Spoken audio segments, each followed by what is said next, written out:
वालेकुम, क्या हाल है दोस्तों। मैं हूं शहरी यार और ये है मेरा चैनल पर्शियन कैट गुजरों वाला। ये माशाल्लाह दो बच्चे हैं जी मेरे पास।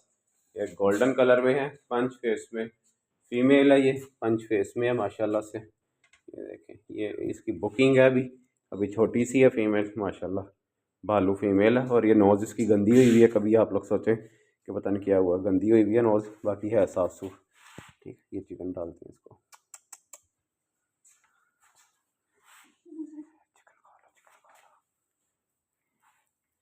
और एक ये है हमारे पास माशाल्लाह से, इसके नाखून बड़े तेज़ हैं।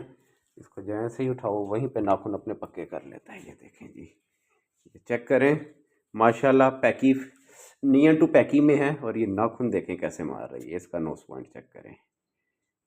और अभी ये बच्चा है, जैसे जैसे ये बड़ा होगा इसका जो अभी नोज़ है ये अभी और ऊपर की तरफ जाएगा माशाल्लाह। पूरा भालू बन गया हुआ है।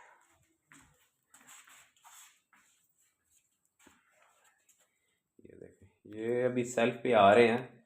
न्यू न्यू खाना स्टार्ट कर रहे हैं अभी। अभी इनको पता नहीं है खाना खाना कैसे होता है। ठीक है, अभी ये न्यू न्यू सेल्फ पे आ रहे हैं। ब्लैक वाला भी फॉर सेल के लिए अवेलेबल है और गोल्डन में जो फीमेल है ये भी फॉर सेल के लिए अवेलेबल है।